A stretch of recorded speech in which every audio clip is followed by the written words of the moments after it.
They aren't going to return back to earth, folks. The Democratic Party has left the moderate building and they are never coming back. I speak to you not as an elected official or public figure, but I speak to you as a human being, a woman whose dreams of motherhood now taste bittersweet because of what I know about our children's future, and that our actions are responsible for bringing their most dire possibilities into focus.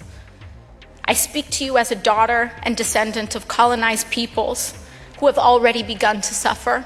So, real talk, in this election, in the last maybe couple months, certainly a few weeks, there's this whole conversation that's been coming up about electability. Focused on our campaign. Is America ready for that? As of late, their crosshairs have zeroed in on the heart of Providence, attacking what remains of any morality and traditional ethics left in a nation pummeled with depravity.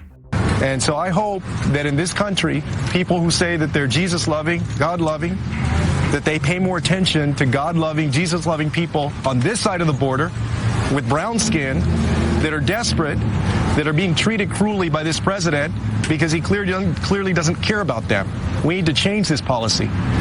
There can be no reward, no benefit, no tax break for anyone or any institution, any organization in America that denies the full human rights and the full civil rights of every single one of us. And so as president, we're going to make that a priority, and we are going to stop those who are infringing upon the human rights of our fellow Americans. Observe how Indiana Mayor Pete Buttigieg uses Beto O'Rourke's attack on religious freedom to criticize Beto's strategy, not Beto's threat to our First Amendment and our inherent rights.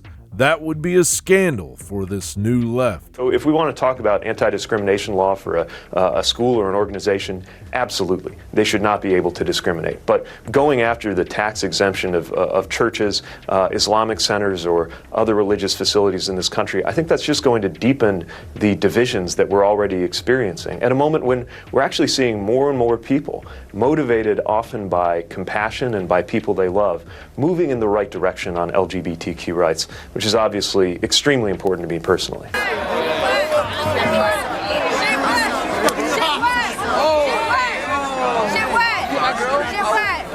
It's a free-for-all of madness as the Democrats speak in a language of projection, amplifying the very corruption and criminal intent they harbor by superimposing these tendencies on the powers they fear the most, our president and the people that voted him in. I mean, lock her up. I mean, all the things he says, all the vicious, mean things he says, they love it. There are these people in this country. They're good Americans otherwise. They'll probably give you the shirt off their back. They'll help you if you need. But they have this fixation.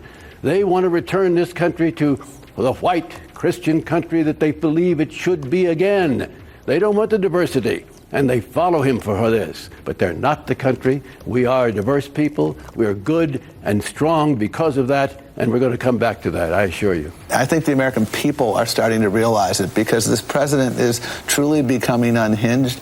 It's affecting our national security. He constantly puts himself over the public interest. Feast your eyes and ears on the media's fantasy that pretending to murder our president is par for the course.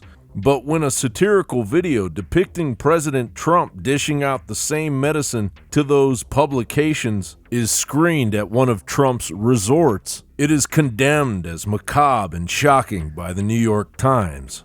In 2016, something that the president was really proud of in his campaign was that it was self-funded and that he had a lot of small...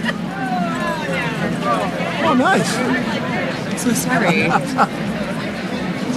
Are you okay? I'm sorry, I'm fine. An angry mob this deranged can only lead to self-destruction, and with it, a renaissance of American providence. If ever the United States was at yet another crossroads, it is now. John Bound reporting.